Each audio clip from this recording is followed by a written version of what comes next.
really self-hating. So Would Lupita, right, actress of 12 Years a Slave, would she be the fashionista or the image or the model of chocolate beautydom if she was just a regular student at USC studying business? What happens is the media, the entertainment industry, tells us what's in and what's not. It tells us when a hue of our people, because if you look at black people, the diaspora of black people across the globe, you'll see varying hues, light, dark. You got some people, oh, Zoe, you got green eyes, you got white in you. Well, green eyes and blue eyes represent two distinct genetic strains, right? You do the research. Blue eyes came into existence 10,000 years ago on black people, not on white people. That's a genetic fact. Before that, before 10,000 years ago, before the advent of blue and gray eyes, which first came on black people, that's right, you had the other colors, which were green, hazel, brown, all the way to the darkest of browns, which look black. So these are all still black features. Even the blonde hair. You go to some of the Malaysian islands, some of the islands in the South Pacific, and you'll see indigenous dark-skinned people who have lived there for hundreds of thousands of years with natural blonde hair. Yeah. We can't even get back to the culture of who we really are until we rewrite the programming of the culture of who they said we're supposed to be, and that is less than them. So a part of the sisters' uniform for working in corporate America is your hair has to be corporate America ready. It can't be ethnic. The sister with an ethnic hairstyle is just like the basketball player in the NBA with braids. That's no, not for this environment. And the tattoos, we don't want the baggy pants. We want a dress code for you to present yourself in a certain way in this corporate environment. Yes, it's entertainment. Yes, you're running up and down the court dunking a basketball, but we want a specific look. Well, the same applies to the sister in corporate America, sitting at a cubicle, right? It's an affront on your culture, and anything that attacks your culture, it attacks your knowledge of self. And anything that attacks your knowledge of self attacks your love of self. I'm just saying. Somebody call me, 323-965-1600. Who wants to talk about this? Sisters are going to have to be honest. I do, though. Talk to me, Veronica Hale. I think we have to commit to truth before ambition. I blame Madam C.J. Walker. Truth is who we are internally. It's our soul. It's our spirit. It's our God self. It's our being. Ambition is where we strive to please as though we are not already pleasing. Ooh. See, when you hate yourself, you're easily manipulated. Easily manipulated. And so and it's an industry. This is not, so we can look at it in terms of what we think our personal preferences are, but I think we have to understand the larger context, which is that we've been presented with magazines and media and entertainment and all of these vehicles that are meant to deeply program our subconscious. This is what my life is built around, this thing about the subconscious. Right. With all of these institutions program our subconscious so that we value and validate white features, and we come to hate our own. Wow. And I've said this before on your show, if you play the woman out of pocket in terms of her self-love, then you gain control. Because if she's on about some things that aren't really, that she's distracted by some things, if she's paying attention to some things, if she's paying attention to not how to increase her own internal power, her soul power, but if she's on about how to modify her external presentation, and she's consumed with that, then she's not going to be consumed with the things that are really important. Right. I mean, what would $7.5 billion a year that we spend on cosmetics, what would that do for us to build an economy or to send kids to college or to build our own businesses or to have collective economics or to, to not depend on the dominant culture for every damn thing that we need. Veronica, can we do this? Can we do this? Can we start to villainize Madam C.J. Walker? Because you know what happens? Veronica spoke on it earlier. What do? 50 Cent drops Get Rich or Die Trying, and he's automatically nominated. And I love 50 Cent. I think that's one of the smartest, most savvy businessmen, street hustler. That dude, that's a cold cat. No disrespect. However, 50 Cent drops Get Rich or Die Trying, and then he gets nominated for an NAACP award. Right? So my point is, money and success validates everything. Even the shit that we might consider, hey, that's some bullshit. Well, wait a minute, it sold 5 million records, so maybe it's not bullshit. Right? This is why Bishop Don Juan, no disrespect to the brother, he has a space in popular America right now as a retired pimp, retired preacher type shit. Back in the day when heroin was big, pimps were villains because they pimped out our sisters and got them on that shit. Do you understand what I'm saying? They were villains. Now they're heroes. So you see how I'm tying all of this together? We're going to have to take all of this back if we're going to heal the community. Well, and the crazy thing, though, is that, you talked about Madam C.J. Walker. Can we villainize her? Nobody wants to villainize her anymore. They're not owned by us. They've been taken over by L'Oreal. Essence Magazine was taken over by Time Warner. The hair care industry has been taken over by the Korean community.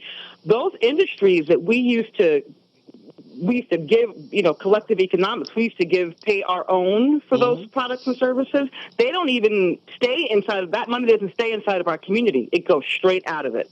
So can we villainize her? Can we say that, yes, she was the first millionaire. Yay. Yes, she was a black American. Yay. A sister. Yay. But can we villainize her? Because look at where this butterfly effect has led us. Brandy? Do we villainize her? I mean, yes, like, damn it. No, I don't think so. I mean, she made a product, and yes, there is the argument that she's contributed to this European standard of beauty, but at the same time, I don't think her motivation was to try and bring down the African American race. So I'm not going to vilify her. I'm still going to appreciate and applaud her entrepreneurial spirit and ambition. I don't know. What do you think, Whitney? It helped me. Whitney was 7 when she first heard about Madam C.J. Walker, and that was in passing. I was 17, and I had a perm by then. No, I've never had a perm. Like I'm a biracial kid. Half black, half white. That's where I've learned my beauty standards is from my parents, my mother. And like I said, my mom is black. She said, absolutely not. Do not touch my child's hair. Wow. I used to rock the fro. Everybody thought I was a little boy. I used to wear dresses with my mini fro, running around until my hair just wanted to flip. Well, we got callers. And let's get some on the line right now. Caller, you're on the line. The voice of reason with Zoe Williams, Brandy, and Whitney. Talk to me. Hi, panel. How are you? What's up? It's Crystal. Hey, Hi, Crystal. Hey. Okay, I guess I'll say something today. Finally. Jesus. Okay, so, I've been natural, like completely natural, maybe for the last 8 or 9 months. And some people in the workplace started to notice it. And so one of my coworkers walked past and said, hey, I like your hair better when you had it straightened. And I kind of looked like Well, my hair is for me and not for you. You's gonna be combing your hair, girl? But You know you's on the plantation now. I mean, I see a wave in there. It ain't supposed to be no wave, sister girl. well, Now you straighten it out now for Massa Man recognize that you done curled up a taste. Crystal, I have a question for you because I mean I understand this too because I have gone natural. Well, I'm technically natural now. I just play with it a little bit sometimes, but I have gone like completely all the way down to the teeny weeny, not even a teeny weeny afro, to like the fade, 3 times in my life, and then grown back fully natural. Do you feel like you have a different response from men, both good and bad? Yes. I have a much more positive response. Not that it was negative before, but I noticed that a lot more men are now looking at my hair like, your hair is beautiful. It brings out your face. As whereas before, when I was straightening my hair, it wasn't so much as them commenting on my hair and how my hair brings out my facial features. So definitely. Oh, somebody in the chat room just said a whole generation of black women's hair won't grow back because of Madam C.J. Walker. I don't agree with that. I know you don't. Crystal, thank you for calling in. Thank you. We appreciate it. You know you never speak, so that was dope. I'm glad you called in. Veronica told me to pull up a website, and then I'm going to go to my next caller. Veronica told me to pull up a website called afieldnegro.com. Afieldnegro.com. And there you will find a collection of African American men who only get down with white women. Right? Mm-hmm. They only get down with white women. Is that a pressure? Do sisters use makeup and weaves to compete with the white woman that apparently a lot of black men covet? So in the cosmetic industry or in the modeling industry, there's a standard of beauty. I told you, if a white woman goes missing, right, in Antarctica, no one has a better PR person than the white woman and Jesus. Do you understand? They have the best PR firm in the world. If something happens to a white woman, remember that girl down in the Bahamas? The world was on alert. Blonde-haired, blue-eyed, whitey locks is missing. Everybody in the world was looking for that girl, yes? Mm-hmm. White women got the best PR person in the world. Even when they get old and ugly. Elizabeth Taylor. Oh, the fabulous Elizabeth Taylor. She's 782 years old. Y'all still... You understand? So fabulous. Marilyn Monroe was the epitome, the epitome of feminism.